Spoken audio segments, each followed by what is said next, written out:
I expect no, he would not go into the forest by himself, would he? Olaf jumped up, ran swiftly round the fire, and stood by Biggie, holding up his hair. But we have got to have a listen. There is you and me, and Smirk, and he would not look at Biggie, but spoke calmly. We are Bill and Roger. Biggie leaned forward and put a fragment of wood off the fire. I expect they have gone. I expect they won't play either. Relax, sit down and began to poke little holes in the sand. He was surprised to see that one had a drop of blood by it. He examined his bitten nail closely and watched the little glob of blood that gathered where the quick was gnawed away. Nicky won't speak. I seen them stealing off when we was gathered wood. They went that way, the same way as he went himself. Relaf finished his inspected and looked up into the air, the sky, as if in sympathy with the great chance among them was different today, and so mist than in some places. The hot air smeared with the disk of the sun was dull silver as stuff. It was near and not so hot, yet the air stiffened. They always been making trouble, haven't they? The voice came near his shoulder and sounded anxious. We can do without him. We will be happier now, won't we? Relapse said. The twins came dragging a great long and green angel tremble. They damped the long among the ember, so the spark flew. We can do all right on our own, can't we? For a long time, while the log, the red calf fire, and turned red hot, Olaf sat in the sand and said nothing. He did not see Biggie go to the twins and whisper to them, nor how the true boy wants to gather into the forest. Here you are. He came to himself with a jolt. Biggie and the other two were by him. They were laden with fruit. I thought perhaps, said Biggie, we ought to have a feast. Kind of. The three boys sat down. They had a great mess of the fruit with them, and all of it probably ripe. The grand uttered a laugh as he took some and began to eat.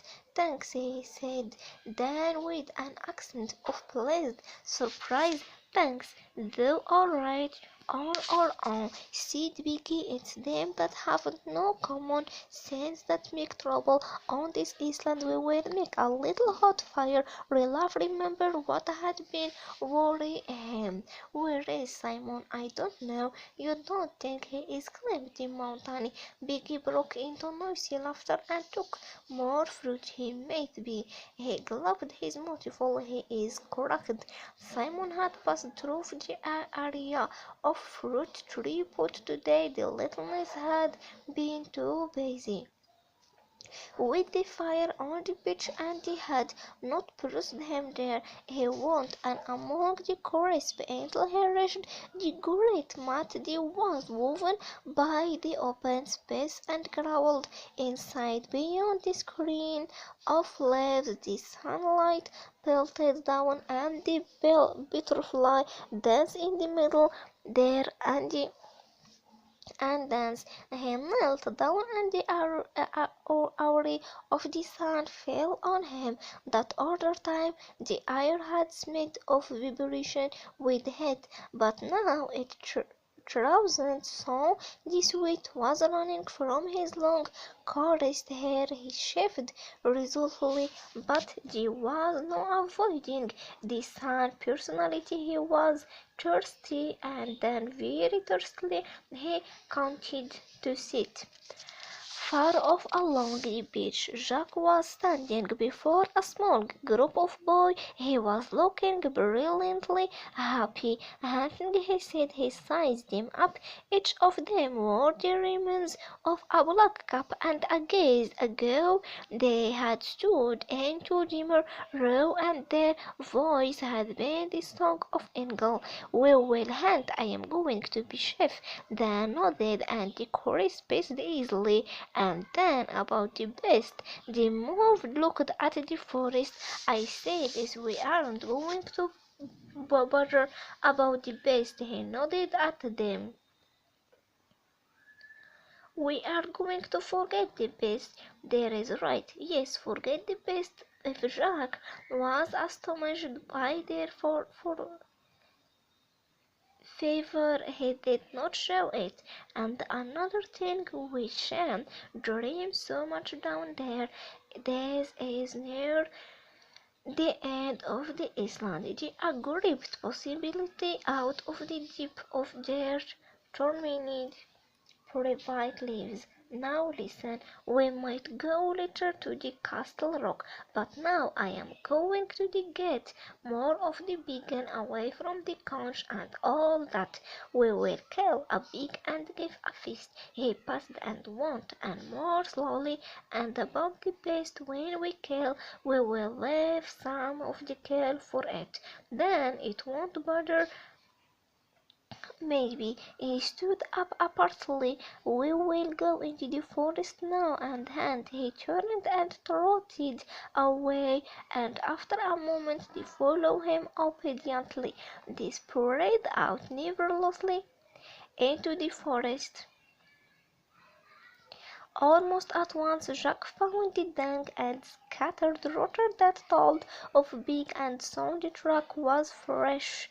Jack signaled the rest of the hand to be quiet and went forward by himself. He was happy and wore the damp darkness of the forest like his old clothes. He crept down a slope to rock and scattered tree by the sea.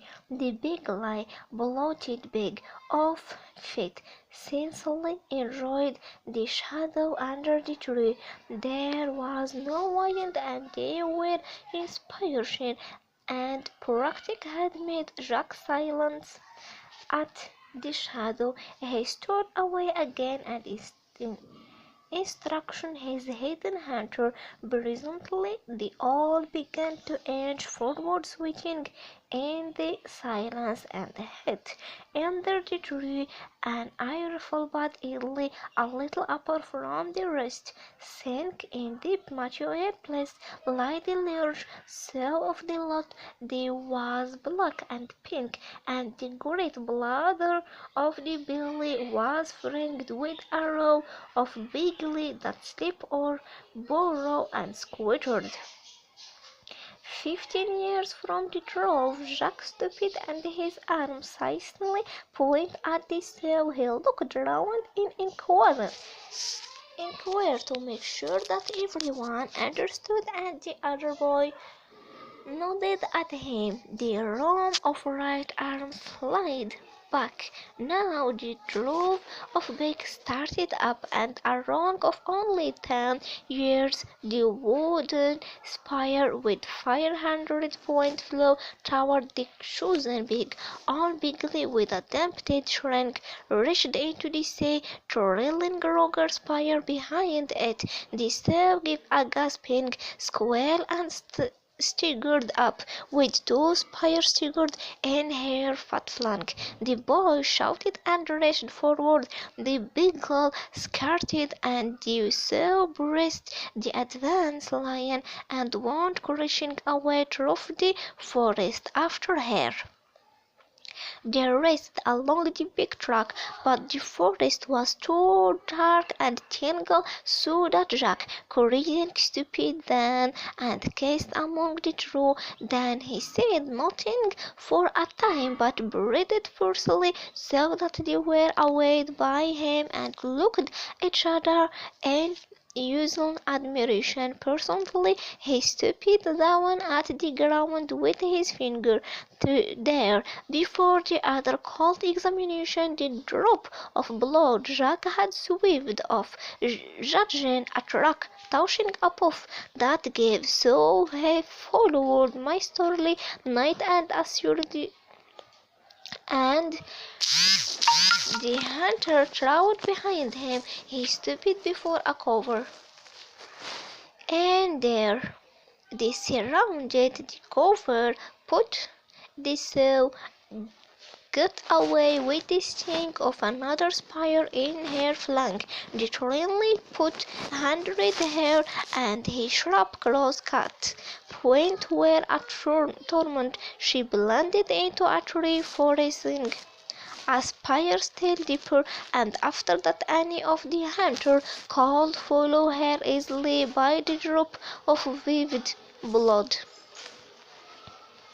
The afternoon wore on hazy and dreadful with damp heat. The South staggered her way ahead of them, building and made, and his attention followed within to her in less exaggeration by the long chance and the drop blood. They could see her now, nearly got up with her, but she sprang with her last string and held ahead of them again. They were just behind her when she staggered into an open space where bright flowers grew and butterflies danced around each other, and the air was hot and still.